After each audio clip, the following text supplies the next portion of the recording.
Vou dividir aí a tela com vocês, tá?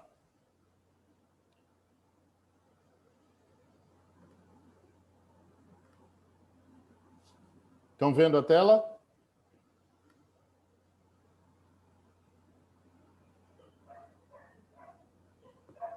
Jarbas, Jennifer, vocês estão aqui comigo? Jennifer, não. Tatiana. Sim, professor, dá para ver. Professor, tá legal, sim. Beleza. Tá então, tá ok, bom. dá para enxergar. Ok.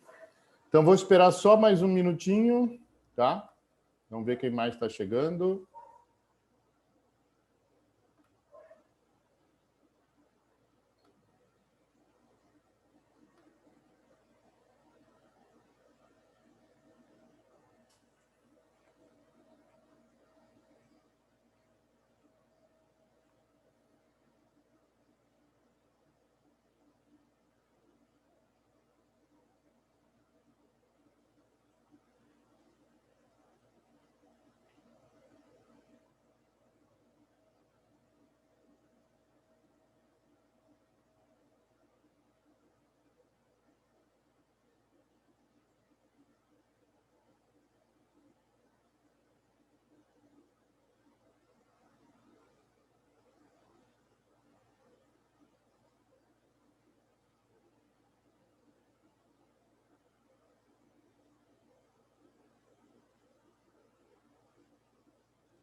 Ô, Vitor, tudo bem aí, Vitor? Também está sem falar nada? Tudo tranquilo? Alguma dúvida em relação à nota? Não, nenhuma. Nenhuma. Então, tá bom. Bom, estamos quase com o número que estava antes da queda aí do Zoom. Então, enquanto chegam os outros que estavam presentes, então olha só como a gente acabou voltando, quando a gente fala de logística, na estratégia, certo? Na estratégia do canal, eu tenho que saber como é que eu vou oferecer o meu produto. O meu produto, ele é necessário ter o estoque ou ele é necessário fazer sobre demanda, certo? Então, isso é importante para a gente também, saber como é que eu vou lidar com essa estratégia do canal. Então, estratégia sobre o fornecimento de estoque, ou seja, o varejista, né, o ponto final, ele tem que estar com o produto disponível, porque senão a pessoa vai comprar em outro lugar. Então, eu estava falando do pão. O pão, quando eu vou na padaria, eu espero que o pão esteja pronto. E o ideal é que ele estivesse sempre quentinho. Mas é muito difícil. Por quê? Porque o pão ele é feito em fornadas em determinados momentos. O ideal é que a gente consiga se adaptar e saber, né, também, o Antônio estava falando que algumas empresas, né, que algumas padarias monitoram a frequência, e da mesma forma a gente deveria monitorar quando é que aquele pãozinho acabou de sair. Então, se eu sei que o pãozinho sai às 6 horas, às 8 horas, 10 horas, eu vou lá sempre próximo ao momento em que o pãozinho saiu. Então, eu tenho um fornecimento sob estoque e, para mim, como cliente, eu tenho lá o pãozinho que está quentinho. Ele é diferente da pizza, né? O pãozinho e a pizza é diferente. Não dá para que eu chegue, como consumidor único, individual, pedir para que ele faça 10 pãezinhos. Até dá. Se eu forçar a barra, dá para eu fazer isso. Só que o cara lá atrás tem um baita custo para colocar 10 pãezinhos para fazer num forno. Um forno de padaria, ele é um equipamento razoavelmente grande. Então, não dá para eu colocar 10 pãezinhos. Ele vai lá colocar uma quantidade grande de pãezinhos para fazer a fornada dele. Se eu insistir, até dá. Não sei se vocês já passearam de catraia, né? Se alguém já passeou de catraia. Mas, antigamente, o catraieiro dava a possibilidade de você pagar pelos 20 que tivesse lá dentro para ele fazer a viagem para você. Então, você, sei lá, 2, 3 pessoas e está demorando a encher a catraia, o catraieiro falou, beleza, se você quiser pagar os 20, você paga, eu te levo e volto aqui para pegar. Então, esse fornecimento sob estoque, às vezes é possível você fazer sob demanda, sob pedido. mas desde que você pague o custo daquilo ali. E do outro lado, a pessoa precisa estar interessada também em fazer essa demanda que era sob estoque, sob pedido.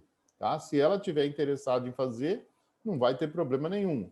Porque, por exemplo, o catraieiro, ele vai ter o mesmo custo, porque é o combustível que está lá dentro, ele vai estar queimando na ida e volta. Já o da padaria, ele vai ter o custo do forno, por exemplo, se for um forno a gás ou se for um forno elétrico, mas vai ter um custo menor de matéria-prima. Então, ele vai ter que cobrar aquele valor ali dentro. Dúvidas aí, turma? Vamos lá sobre o outro fornecimento. Então, são duas as estratégias mais significativas. Fornecimento sob estoque e agora o fornecimento sob pedido. E o fornecimento sob pedido é o mais simples possível, é aquele que a gente dá sempre N exemplos, que é o da pizzaria. Então, eu só vou, dono da pizzaria, fazer a pizza se o cliente pedir a pizza, ok? Então, é mais ou menos assim que funciona. A estratégia de fornecimento sob pedido configura o canal de suprimentos visando a um máximo de responsividade. Uma palavra assim muito bonita. É responsabilidade sobre aquilo que a gente está fazendo. Eles chamam de responsividade. Tudo bem, ok, sem problemas. O canal tem, por isso, como características principais, capacidade máxima, substituição instantânea, prazo de entrega mínimo, processamento flexível, transporte de primeira ordem e processamento individual dos pedidos. Olha só, pizzaria. Tudo caracteriza que é feita desta forma. Então, o processamento é individual? É, eu ligo para lá e peço. O processamento interno é flexível? É, porque ele vai atender aquilo que eu estou pedindo. Lógico, dentro de um cardápio que ele tem disponível. O transporte é de primeira ordem? É. O prazo de entrega é o mínimo? É. Agora, desde que eu esteja preparado para isso. Então, fornecimento sobre pedido. Então, a gente fala da pizza, mas a gente tem outras possibilidades. Então, fornecimento sobre pedido. Uma manicure, uma pedicure, um cabeleireiro. Isso não tem como fazer estoque, né? Então, é um fornecimento sob pedido. Um móvel que a gente faz do tamanho específico para o meu local, então, um móvel sob medida. Então, é específico também. Então, esses são os dois tipos de estratégia. Então, escolhendo a melhor estratégia. Fornecimento sob estoque ou fornecimento sob pedido.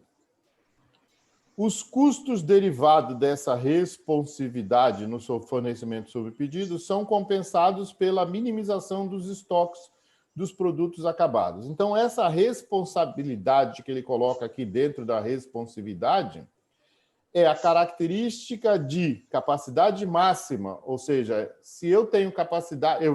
Desculpa, olha só. A capacidade máxima de fornecimento de produto. Então, se a minha pizzaria faz 100 pizzas por hora... eu vou tentar, eu tenho lá pessoas e matéria-prima para fazer 100 pizzas por hora. Então, eu vou tentar utilizar a minha capacidade máxima. Eu tenho substituição instantânea. Então, eu tenho um produto que acabou de acabar, eu posso chegar e falar para o meu cliente, olha, acabou de acabar brócolis, eu posso substituir, por exemplo, por couve-flor? Eu vou lá e faço uma substituição instantânea. Eu tenho um prazo mínimo de entrega, então eu aviso para ele, olha, a partir do momento em que a pizza estiver pronta, eu entrego em até 30 minutos. O processamento flexível, então eu posso flexibilizar, mudar, colocar um outro motoqueiro para entregar, colocar um outro pizzaiolo para fazer, eu posso ter um processamento flexível, desde que eu tenha gente capacitada para isso. Ok? E aí, eu posso minimizar esses custos aqui dentro dessa responsividade trabalhando com o menor estoque possível. Ou seja, no caso da pizza, eu não tenho estoque de pizza pronta. Eu tenho estoque de matéria-prima dentro de uma validade boa para que eu não perca esse produto. Então, é isso que acontece quando eu minimizo esse tipo de estoque. Na realidade, eu não tenho estoque, né? Então, o móvel sob medida, já que é sob medida, eu não posso ter em estoque. Eu vou na casa da pessoa, faço a medição, vejo o que ela quer e faço o móvel. Alguma pergunta aí, turma? Tranquilo, né? A gente relembrando, porque a gente falou de sistema empurrado e puxado, fica mais tranquilo. Tipos da cadeia de suprimento. Aqui são só exemplos, tá? Cadeia de suprimento eficiente sob estoque. Então, características do projeto de canal. Rodadas econômicas de produção. Ou seja, quanto mais eu faço, mais barato fica. Então, por isso que ele fala que ele chama de rodada econômica de produção. Então, quanto mais pacote de arroz eu faço, mais barato vai ficar. Eu tenho que ter estoque de produtos acabados, certo? Então, eu tenho que ter estoque. Acabou o arroz no supermercado, a minha empresa tem que ir lá e fornecer. Quantidade econômica de compra. Então, se eu vou produzir em grande escala, eu consigo economizar na minha matéria-prima porque eu estou comprando em grande quantidade. Remessas de grandes volumes, ou seja, quando eu mando entregar para o meu cliente, para o meu atacadista, para o meu varejista, eu vou estar sempre entregando em grandes volumes. E o processamento, ou seja, a execução, a operação é por batelada. Então, eu acabei de dar o exemplo do pãozinho, né? Eu não faço 10 pãezinhos na minha fornada, eu faço 1000 pãezinhos. Então, é por batelada. A cada fornada eu faço 1000 pãezinhos. Então, chama-se isso processamento por batelada. E na cadeia de suprimentos sob pedido, eu tenho que usar a capacidade máxima, certo? Eu tenho que estar lá, já que está pronta, disponível para fazer, eu tenho que fazer de tudo para que eu use a capacidade máxima, porque aí eu vou ser eficiente e eficaz. Eu tenho que ter possibilidade de fazer trocas rápidas de produção. Ok? Aquilo que eu falei, acabou um ingrediente, eu ponho outro. Eu tenho que ter, lógico, prazo mínimo de entrega, já que eu estou fazendo sobre pedido. Então, principalmente quando se trata de alimento. Quando se trata de um móvel, pode ser até que demore um pouco mais, desde que eu combine, certo? Mas a partir do momento em que o produto estiver pronto na fabricação, a pessoa vai querer ele o mais rápido possível. Por isso que fala em prazo de entrega mínimo. Ok? Processamento flexível. Então, eu falei para vocês. Então, esse aqui, que é o processamento por batelada, ele coloca 1000 para fazer. Esse aqui não, ele faz de um tipo, depois faz de outro tipo. É o pizzaiolo. Ele faz uma pizza de um tipo, depois faz de outro, depois faz de outro, depois faz de outro. Então, é processamento flexível. Ele não espera ter 5 pedidos de pizza de mussarela para fazer as 5. Ele faz uma, depois faz outra, depois faz outra. Ele tem que ter um transporte de qualidade, visto que o produto é feito sob pedido. E tem que ter um processamento individual desse pedido. Ele tem que tratar aquele pedido individualmente, saber se a pessoa, por exemplo, um móvel customizado, se está de acordo com o que ela pediu, né? Com o que o cliente pediu. Por quê? Porque senão vai acabar sendo um móvel daqueles planejados, prontos. Aí não adianta nada. Então, por que eu vou pedir um móvel sob medida se o cara vai me entregar um móvel planejado, um móvel pronto? Não adianta nada, né? Então, eu tenho que ter um tratamento individual desses pedidos. Características das cadeias de suprimento sob estoque e suprimento de pedidos. Então, olha só, turma, eu posso dar N exemplos aqui, tá? A gente falou do arroz, do feijão, mas a gente tem N exemplos aqui. Por exemplo, o combustível. O combustível, eu não chego no posto de combustível e peço 40 litros de gasolina e o cara vai produzir a gasolina, certo? Não é assim que funciona. Então, eu tenho sempre fornecimento sob estoque e tenho sempre fornecimento sobre pedido. Ok? Tranquilo até aí? Beleza. A previsibilidade da demanda e a margem de lucro dos produtos são os principais determinantes da escolha da cadeia de suprimento. Olha só.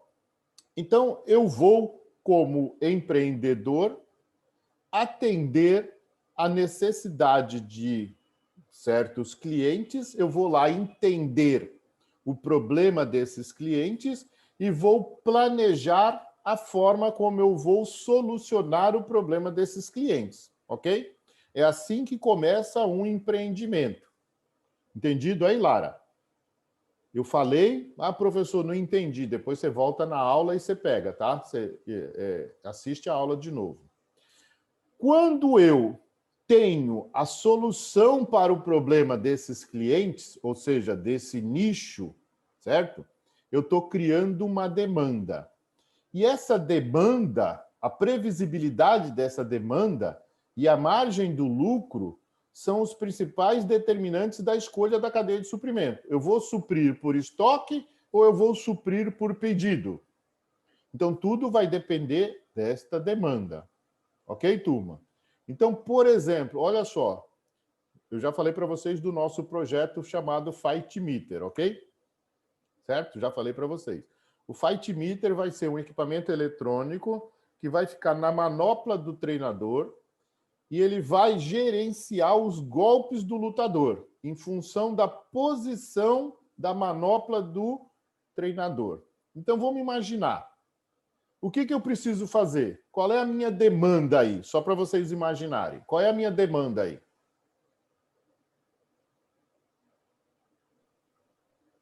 Ei, professor, eu não entendi muito bem. Pode explicar novamente? Então, olha só. O Fight Meter é um projeto que vai quantificar os golpes dos lutadores. Só que para isso eu preciso ter um equipamento eletrônico na luva do treinador. Preciso ter um produto na luva do treinador. Aí o lutador vai dar os golpes. Esse equipamento vai monitorar, vai quantificar os golpes do lutador. Que tipo de demanda seria essa? Sob estoque ou sob pedido? Sob pedido, porque você tem que encomendar Pedido. a peça e ainda colocar, né? Pedido. Olha só. Pedido, professor. Olha só. Legal o pensamento de vocês, mas foi muito instantâneo. Para que eu tenha o equipamento eletrônico pronto, eu não consigo fazê-lo individualmente. Eu só consigo fazê-lo por Seria implantar, batelada. professor. Implantar o processo? Seria implantar esse equipamento, não é? Não, é implantar um equipamento pronto. Então, esse equipamento eu não consigo fazê-lo individualmente. É lógico, essa característica eu não passei para vocês. Eu não posso sentar aqui na minha mesa e fazer um por um, que isso seria super caro. Então, eu tenho que fazer em batelada. Eu tenho que fazer em grande quantidade. Então, eu tenho que determinar a minha demanda, a previsibilidade da minha demanda, para poder saber qual batelada eu vou fazer. Então, dentro da minha ideia... Eu tenho uma dúvida nessa parte que o senhor falou de fazer, tipo, grandes quantidades. Até na hora que você estava falando do pão. Ok, não tem vamos... um certo risco de você fazer tudo em uma vez só e acabar sobrando ou também estragando, deixando guardado, e aí você tem que fazer o quê? Exemplo, Ok. a padaria aqui da esquina fez 500 pães para terça-tarde.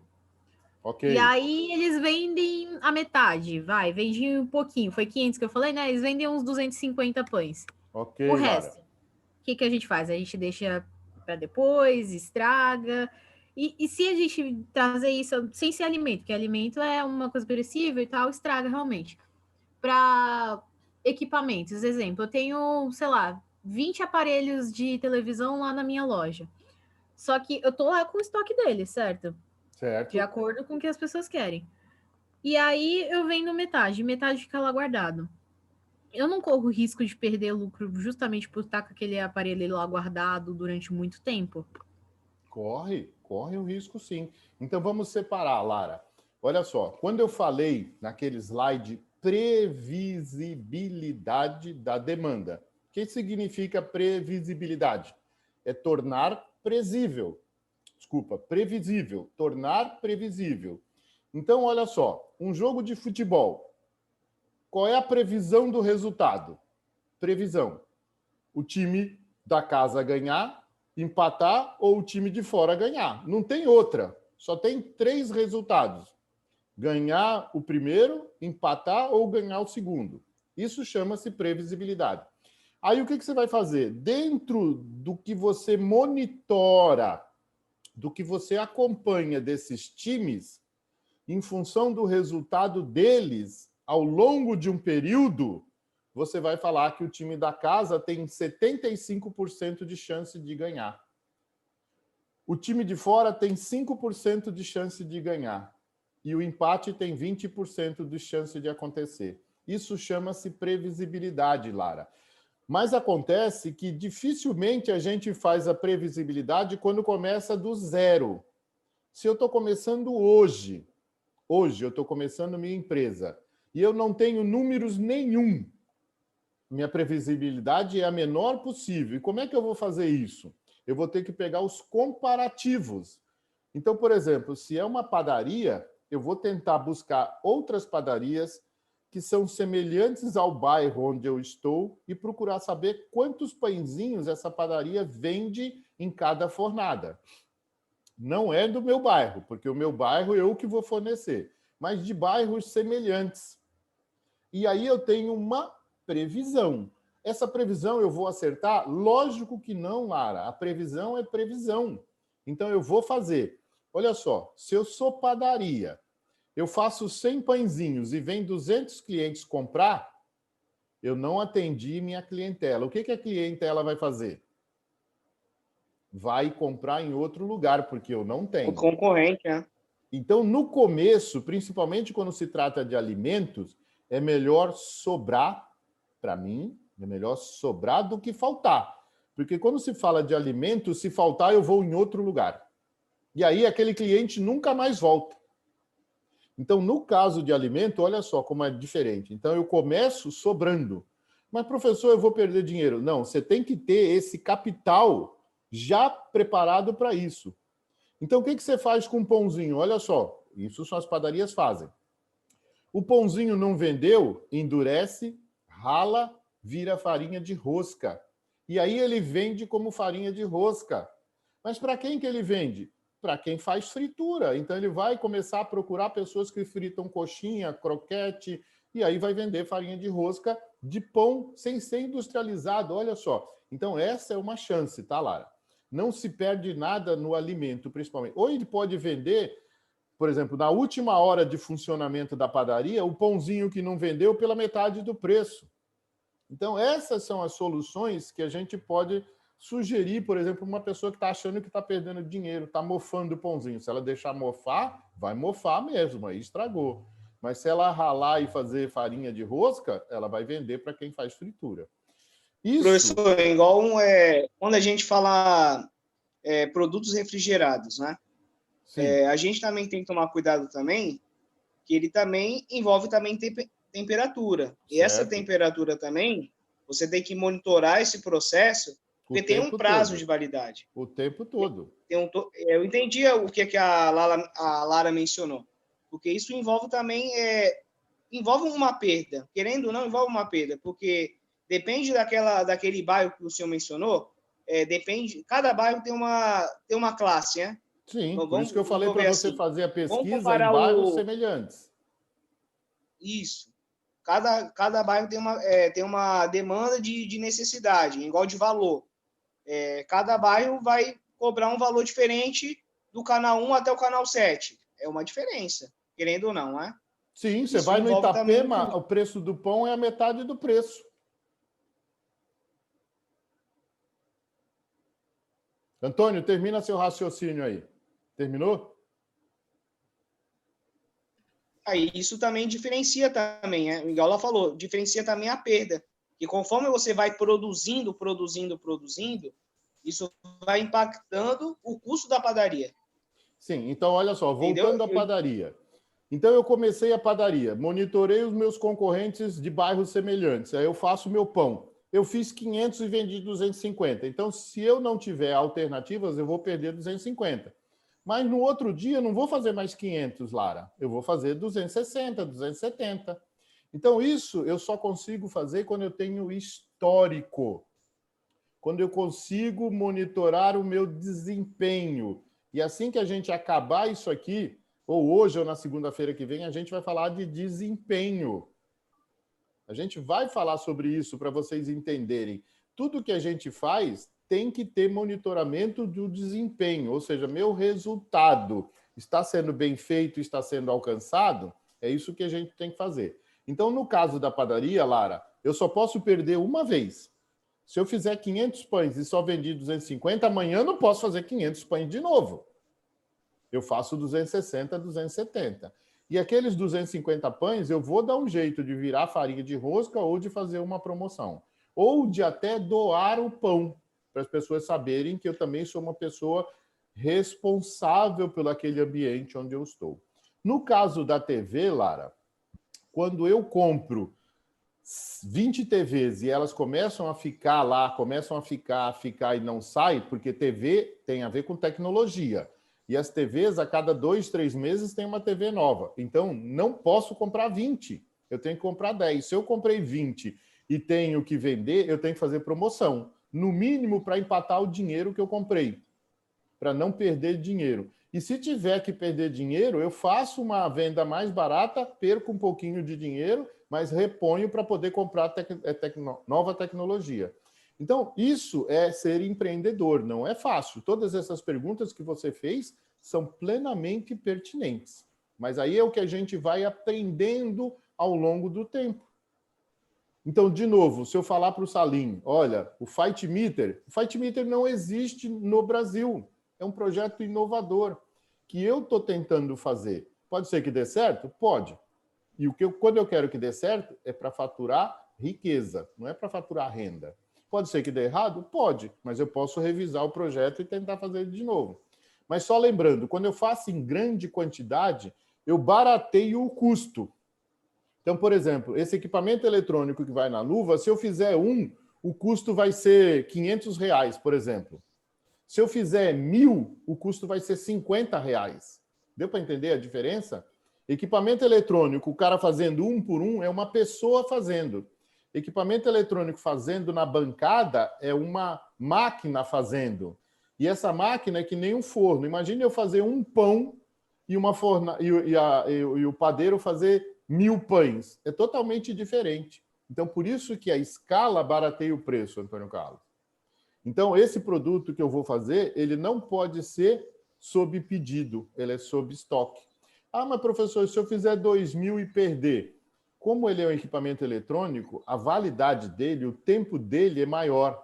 Ele não é perecível, então ele tem mais tempo de durabilidade. Pode ser que eu só faça a próxima batelada daqui a 6 meses. Mas eu continuo com o produto ainda, porque mesmo sendo tecnologia, eu não vou perder, porque esta é a primeira tecnologia. Continua sendo a mais avançada. Deu para entender? Esse é o foco que eu gosto de trabalhar hoje, com a inovação, com a criatividade, com sair na frente, com ser pioneiro. Por quê? Porque se é para trabalhar com o que já é trabalhado, pô, caramba, eu vou entrar num mercado saturado. Vou ter que pegar cliente de alguém que já está. Eu quero criar um nicho novo. E é essa a ideia que às vezes eu tento passar para vocês. Ok? Perguntas até aí, turma? Tranquilo? Então, professor, Oi. com produtos perecíveis, assim, eu tenho que produzir independente se haver pedido ou não, né? Porque pelo fato deles serem perecíveis, você pode se sair prejudicado. Não é que eu tenho que fazer. Por exemplo, se eu sou o dono de uma padaria e a minha padaria sempre tem 10 bolos à disposição, eu faço 10 bolos. O bolo é perecível, mas eu sei que vende. Agora, eu não ponho 11, 12, 13. Não dá para pôr mais do que isso, porque aí eu vou perder. Então, eu deixo 10. Se eu nunca vender os 10, eu deixo 9. Se eu não vender os 9, eu deixo 8. É assim que a gente vai medindo, Salim. Pizza, eu só faço sob encomenda. Agora, se eu sou um boleiro top de linha, que só faz sob encomenda, eu nunca vou deixar o bolo pronto. Então, tudo vai depender de como é que você está naquele momento. Tem que sempre medir, então, né? As nossas produções. Então, por isso que vem aqui, ó, a previsibilidade, ou seja, a previsão da minha demanda. Como é que eu faço isso? E a margem de lucro. Então, se eu faço bolo sob encomenda, eu tenho que jogar minha margem de lucro lá em cima, porque eu só faço sob encomenda. Agora, eu não faço sob encomenda, eu deixo sempre 10 bolos pronto. Então, eu faço numa quantidade maior, minha margem de lucro pode ser um pouquinho menor. Mesmo sendo produto perecível. E eu tenho produto perecível sob demanda, sob pedido ou sob estoque. Um dos dois. Mas para isso não tem fórmula mágica. Você tem que medir sempre. Fala, Salim. Medir e às vezes o que tem, como aquele ditado na logística, o que tem muito vale pouco, né? Por exemplo, às vezes um produto, eu tenho um estoque cheio de um produto que está próximo ao vencimento, por exemplo, né? Está próximo de isso. chegar à data de validade, limite. Eu tenho que, o quê? Qual é a solução? Reduzir o preço. Isso, fazer oferta. Exatamente. Isso tem supermercado agora que tem gôndola específica para produtos que estão vencendo em tempos curtos. Então, ele faz uma gôndola e põe 30%. Então, por exemplo, se eu vou comprar um biscoito que custa R$3 e que na gôndola do perecível, que está mais curto, custa R$1,50, mas eu vou comer hoje, por que eu vou comprar o de R$3 e não compro o de R$1,50? Caramba, aí eu tenho que usar a minha cabecinha também, né? Ah, eu vou comprar esse biscoito e só vou comer no mês que vem, aí já vai perder a validade. Aí não, pô. Então, é difícil, pessoal, é difícil. Essa estratégia da previsibilidade é complicada. Tem que depender muito de quem está fazendo e fazer muito bem. E essa pessoa que faz essa estratégia da previsibilidade tem que conhecer um pouco o seu cliente, tá? Continuando. Quando da modelagem da estratégia mais apropriada, eu acabei de falar, qual é a estratégia mais apropriada? Faz-se necessário categorizar corretamente os itens existentes de uma linha de produtos. Então, eu posso fazer bolo sob estoque? Posso. Mas posso fazer bolo sob pedido? Posso. Tudo vai depender da modelagem da estratégia. Qual é mais apropriada? Se eu faço bolo sob estoque, a margem de lucro não é tão grande. Se eu faço bolo sob pedido, a margem de lucro tem que ser maior. Registrando-se algum desequilíbrio, duas são as opções que se apresentam. Ou seja, se tiver algum desequilíbrio, o que a gente pode fazer? Então, vamos lá. Então, tudo que a gente faz, eu tenho que medir. Tenho que criar histórico para isso. Então, na primeira, pode-se tentar alterar as características do produto. Então, eu estou fazendo 500 pães. Eu estou vendendo 250, mas a minha fornada é de 500. Eu vou estar sempre perdendo 250? Não, eu posso alterar a característica do produto. Eu faço, sei lá, que nem tinha aquele pãozinho de banha. Não sei se vocês já ouviram falar. Tem o pãozinho de água e sal e o pãozinho de banha. Eu posso pôr 250 de água e sal e 250 de banha. Então, eu posso alterar, já que minha fornada é de 500, por exemplo. Para um produto imprevisível, olha só, imprevisível, cara, aí é difícil, né? Melhor seria buscar um método aperfeiçoado de previsão. Disso resultando a adequação de um desenho de fornecimento sob estoque. É imprevisível, mas ele pede para você aperfeiçoar a previsão. Ou seja, você tem que ir lá e conversar com o cliente. Saber se esse cliente realmente está disposto a comprar aquilo que você vai fazer. Se ele não tiver, cara, não adianta você fazer. Faça sob pedido. Olha, pessoal, esse produto não tem jeito. Eu só faço se você me pedir. Em 1 hora eu te entrego. Aí é assim que faz. Aí você eleva o custo dele. E na segunda, pode-se mudar o desenho do tipo da cadeia de suprimento. Então, eu vou mudar a cadeia de suprimento, não só o produto. Um desenho de fornecimento sob estoque usado para um produto imprevisível pode ser alterado para o de fornecimento sob pedido. Olha, acabei de falar, certo? Pedido. Então, eu só vou fazer para você, Salim. Eu sei que você gosta, mas você não sabe quando você vai pedir, então eu não vou deixar pronto. Eu só vou fazer quando a sua Jerusa aí dentro falar assim, eu quero aquele produto. Aí você me liga, eu faço para você. Deu para entender? Então, é um fornecimento sob pedido. Não dá para fazer de um produto imprevisível sob estoque. Ah, mas professor, tem uns malucos que faz 10 pizzas, põe na moto e sai vendendo pizza pronto. Tem? Dá para fazer? Dá, mas ele tem que baixar o preço. Porque ele está lá com 10 pizzas de calabresa. Mas eu não quero de calabresa. Cara, mas está R$10, pô. Tu vai pagar 25? Não é mais fácil tu pagar 10 e comer calabresa hoje? Ah, tá bom, me dá essa de calabresa. É possível fazer isso? É, mas você tem que ganhar no preço. Legal, turma? Perguntas? Tu ganha no preço, mas tem que ver a qualidade. Não, você só vai comprar uma vez também, né, Antônio? Se você não gostar, você nunca mais compra do cara. Não é verdade? Vamos lá, continuando. Há produtos que podem ter demanda altamente imprevisível. mas cujo baixo valor e pequena margem sugerem que a manutenção dos estoques adicionais. Então, olha só, baixo custo. Então, eu posso fazer? Posso, uma determinada quantidade, porque eu tenho um baixo custo. Acabei de falar das pizzas. Então, eu tenho um monte de massa sobrando, um monte de calabresa que está quase para vencer. Vou lá e faço 10, 15 pizzas, ponho no motoqueiro, o motoqueiro vai ali no predinho A, no predinho B, no predinho C e buzina. Ó, pessoal, R$10 cada pizza. Pô, vai vender de monte. Por quê? Porque tem baixo valor. E pequena margem sugere que eu posso ter essa manutenção. Resultante de previsão erradas, olha só, ele previu vender mais e não vendeu, ou de prazo de entrega de reabastecimento altamente variável se justifica dessa forma. Ok? Então, de novo, é possível fazer mais bolos e deixar lá? É. A massa está, quer dizer, a farinha de trigo está vencendo, o leite condensado está vencendo, eu vou lá e faço e vendo mais barato. É a promoção, é a famosa promoção. Produtos com demanda previsível, aí já é totalmente o contrário, né? Previsível, eu sei que vai sair. Não necessitam ser mudados de um desenho responsivo para outro, quando não há benefício derivado de baixo custo de canal ou de elevado padrão de serviço aos seus clientes. Então, por exemplo, a demanda é previsível. Eu já medi, eu sei que sai, sei lá, 5 quilos daquilo por dia.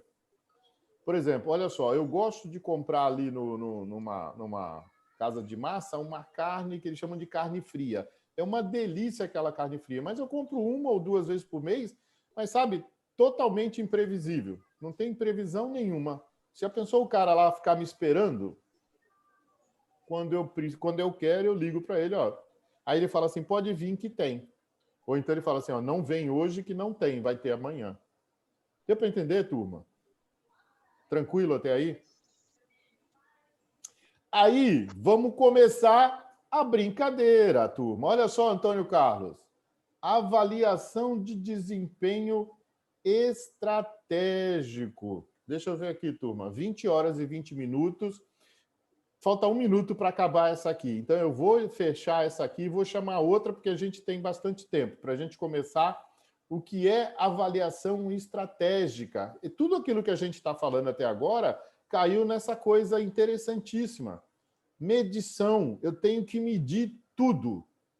Mesmo que eu esteja começando do zero, eu tenho que medir o concorrente, mas eu tenho que medir. Legal? Estou fechando aqui rapidinho, tá, turma? Estou fechando aqui e já estou mandando o convite para vocês, ok? Beleza, professor.